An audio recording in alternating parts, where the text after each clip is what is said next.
Hello friends, welcome to the Metaducky Race Appendix Part 2, Darwin's Racist Disciples. Today we're going to see how people took Darwin's horrible, evil, racist ideas and just kind of ran with it, and made things worse. Let's take a look at some of the disciples of Darwin. This is A Civic Biology by George Hunter, the most widely used high school biology textbook in America at the turn of the last century.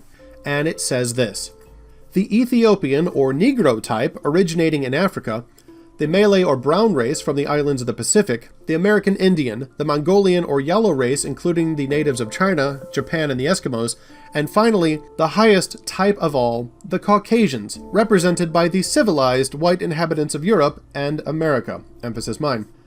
The textbook concludes that the highest race is the Caucasian, who are said to be more highly developed, specifically in terms of instincts, social customs, and physical structure.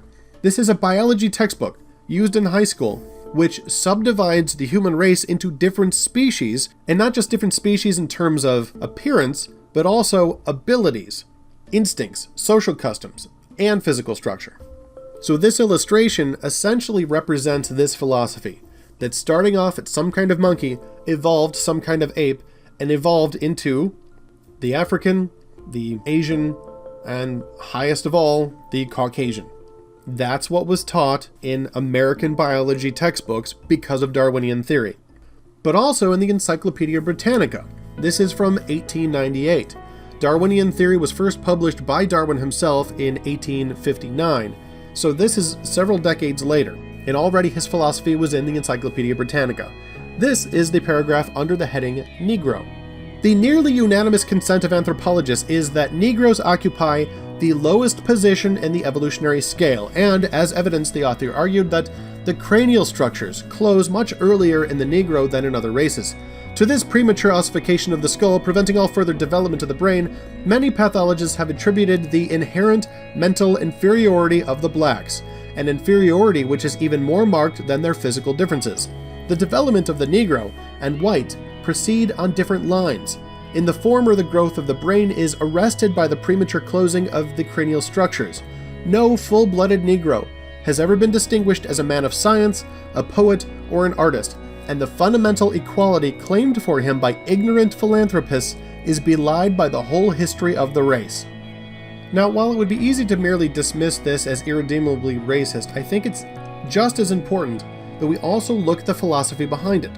This paragraph, these ideas, are Darwinian evolution explained. Darwin said that some kind of monkey evolved into some kind of ape, evolved into the African, which evolved into the Asian, which evolved into the white European. What the authors of Encyclopedia Britannica, quoting the nearly unanimous consent of anthropologists, they're saying that just as the African ape has a smaller brain and therefore would be mentally inferior to humanity, that the next step in the evolutionary process, while superior to the ape, is inferior to the final stage thus far of evolutionary process. So as opposed to being just merely blind, brainless racism, this is racism in the name of science. This is racism where Darwinian theory and applied sciences that are forced into Darwinian theory are used to support this kind of racism. Once you have subdivided the human race into different species that evolved through different passages over time, and say that, well, the most evolved, the person at the front of that line, is the white European, it only makes sense to say that the person closest to ape would be most like the ape. That's what the theory teaches. That's what Darwin wrote. The final line in this paragraph, which reads, "The fundamental equality claimed for him by ignorant philanthropists is belied by the whole history of the race." This is an attack on creationists, on biblical creationism. The ignorant philanthropists they're referring to here are biblical creationists which reject Darwinism. So they're attacking people as ignorant because they reject evolution. But because we accept biblical creation instead of evolution, we are saying that every form of humanity is fully human.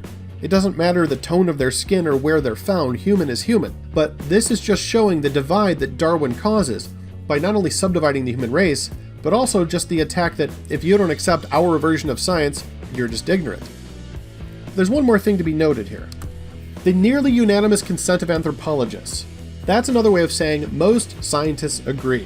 Now hopefully, if you're watching this video, you're educated enough to know that the pseudoscience in defense of racism here is a bunch of hooey.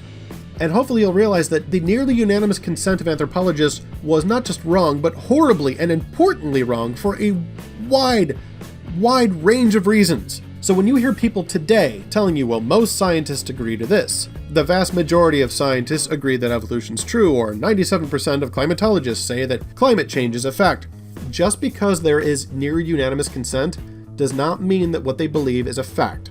Consensus does not create truth. It didn't then, and it doesn't now. Moving on. Let's take a look at the atheist here. Voltaire lived before Darwin published, but the rejection of biblical authority creates the same basic idea. Darwin just gave it a scientific twinge.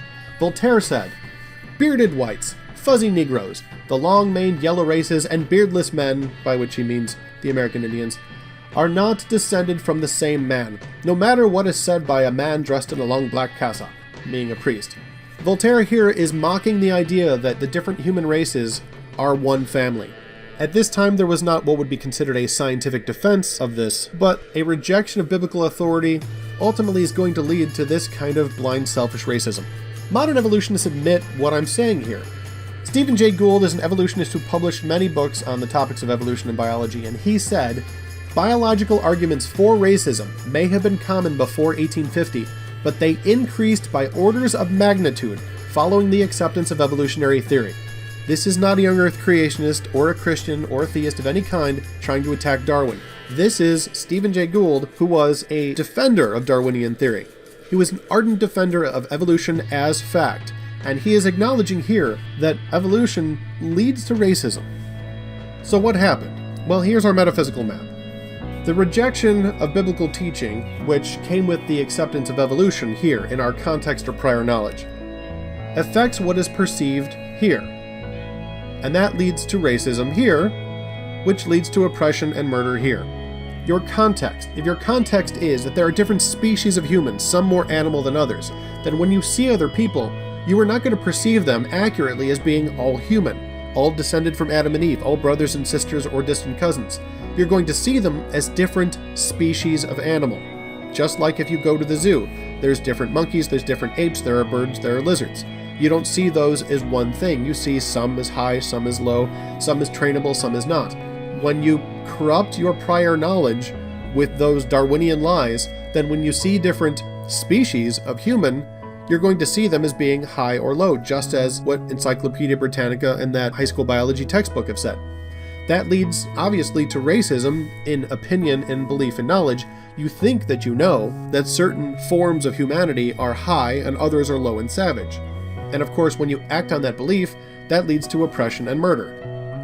The Nazis, the KKK, and the communist slaughters are all founded on a rejection of biblical teaching and the embrace of evolutionary segregation of the human race into different human species. It's the logical outworking of Darwinism.